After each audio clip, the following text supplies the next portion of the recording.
Certainly are a lot of fun, and that's why we love everyone being here at CRO World Finals. Yeah, both these guys having a lot of nerves. It's always great to have that loud crowd pop when you're not sure how you're gonna do, when it's all putting it on the line. And right now, both these guys backing up against the wall, want to survive here into the next round of that lower bracket. Two different miner looks, miner with bomb tower for Arden, but miner mortar for Wallace. And that bomb tower plus goblins did put Arden in a bit of an elixir hole very early in this game. And for people maybe wondering why we're starting to see so much mortar, it's because it matches up so well against E-Giant Lightning. It's one of the tankier buildings out there. It doesn't shoot the E-Giant when it's up close, so it can't reflect it back. Big shout out there to Juicy J, because you know me, I want to know why there's more mortar out in the mix, and that's exactly why, for those at home maybe wondering the exact same thing. Poison plus the high mortar in for the Loon. And you saw Arden go for the King Tower activation with the goblins in front of his King Tower, but the miner that he already had down actually distracted the mortar to bring that shot backwards. So a little over expenditure again from Arden, who takes a big breath here. And that's nerves. That's just nerves. You need to recognize, I mean, you're the one that sent in the miner. You know how it works. It's going to go to the closest unit. Those goblins, you would love that King Tower activation, but that's all nerves. And for Wallace, you need to hold on to that. Well, you talk about things that we've all done, right? We've all set up a really good move, but not taken into account the one thing we'd already done that disrupts that, right? Whether it's something as simple as you went to NATO a hog to your King Tower, but you had a troop that got in the way, or something like we just saw. It's part of the game, but as you said, gotta move on. Right now, though, it's Wallace moving into a great advantage with 2198 on that left-hand side, and now an Evo Mortar Lock plus the minions on the Loon on the right-hand side. Wow, and just a really aggressive push that doesn't go anywhere there for Ardentoas. Now Wallace running away with the lead here. Wallace has run Evo Mortar 16 times this season, but only at a 56% win rate, looking to add to it here. And wow, Wallace just getting everything going his way. And now Arden setting up with a balloon in the back. I mean, I feel like he's really feeling the pressure right now, but you know, he's still got a good amount of health on his towers. He doesn't need to make anything crazy happen this early on, and that's a nice miner to pull everything back and get the balloon right up front. Yeah, look at that low mortar, just controlling, giving the Little Prince time to take that Loon down and also get him cycled back around to the next mortar, which he does have. Yeah, and that is just an easy cleanup. That Evo'd Archer, though, causing a little bit of problems, so minions come out up high, and Wallace just seems to have every answer he needs here for Arden. He's playing very calm, and you can see him kind of grooving right now. Yeah. I don't think they have any music in those headphones, but maybe he's got some music in his mind. Just a screaming white noise that he's dancing to. And a beautiful high poison there, gonna get on top of everything, turning everything around again. And I think what I'm recognizing here, Rich, is that Arden isn't really innovating his pushes. He's just kind of running against the wall and hoping it's gonna break through, but you're playing against Wallace here, not me. Yeah, that's a very important distinction. All right, here we go. Does the Evo Mortar retarget? No, the Archer will stay alive.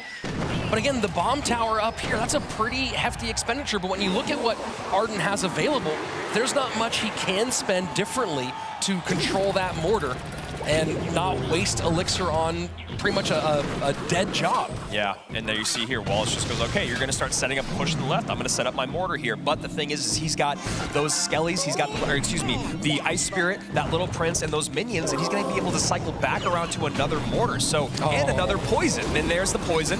Now he's got the minions up high. Doesn't even need to drop anything else here. He can use the mortar on the left-hand side.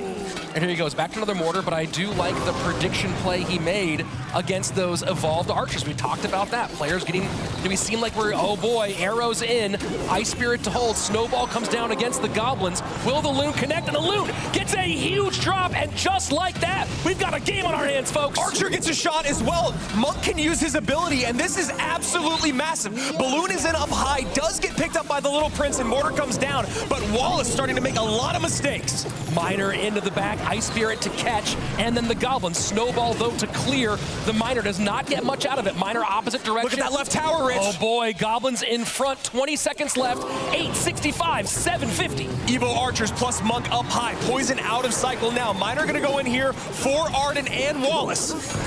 And this is huge. Oh, the reflection on the log by Ardentoas. Oh my word, game was in hand, and now suddenly Arden is one win away from knocking out Wallace. Snowball, arrows out for Arden. Log Miner out for Wallace.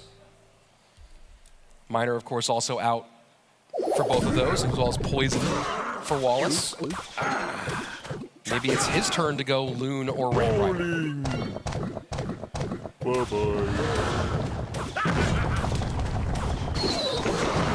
E-Giant is open for Arden.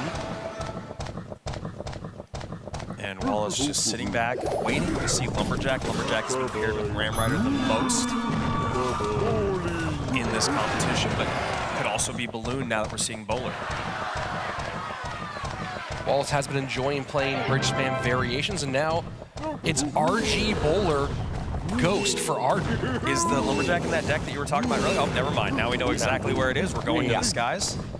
You were talking to me earlier about a fun bridge spam Bowler deck that you had been playing, and not going to be the case here as Evo to RG. That is a huge expenditure. You are getting a positive trade there, right? Yeah. You're getting 8 off the board for 6. Lumberjack, though, does still shred a Royal Giant. Yeah, I mean, you're getting a lot of value there. I just don't know if you want to spend that much in single elixir here, and now we should see a good amount of damage coming in for Wallace. Way to mitigate that damage from Arden, though, with the Electro Spirit last play to help the Phoenix get it off the board. So certainly a big shot taken, but nothing you can't recover from here.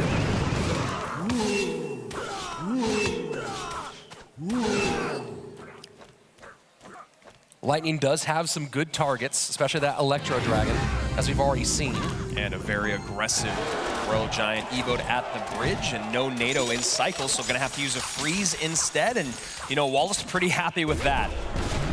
Yeah, he's gonna take a lead. It only takes 1 here, so they're pretty close, almost tied, 21-14 to 21-31. But he doesn't have the ability to push the Royal Giant back. He can pull it away with the NATO, but really it's gonna come down to stunning, damaging as fast as he can, and alternating between the Electro Dragon and the Freeze. And I was just gonna say, the thing though is that Arden only has 1 air defense card. Now that it's out of cycle, you see Wallace pushing the issue here on the right-hand side. He goes Lumber Loon, and I don't know about that Lightning, man.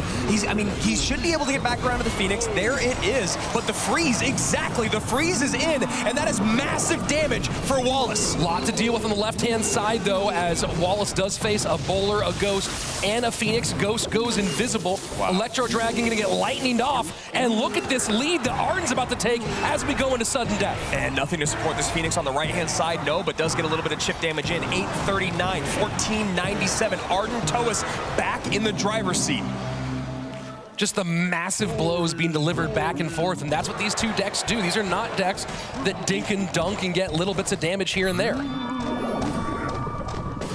And the Barbell at the bridge trying to just get something here out of Arden, but he's already got that Royal Ghost in the back. And more lightning value in here for Arden, and Wallace just giving it away. Maybe trying to bait it out, we'll see. Trying to find some opportunity to get through on this right-hand side, and now Phoenix is distracted. Does he have a way to keep that Phoenix away? And the Freeze, there's the Freeze! He has to NATO this Phoenix away. Can he do it? But no, the King Tower activation will prevent that, and this might be it, Andrew. Yeah, he's got to deal with this Royal Giant. He does have NATO to pull it back, I believe. There's the NATO, but he got a shot! And that is it! Wallace is eliminated! And Ardentoas came in with a huge weight on his shoulders.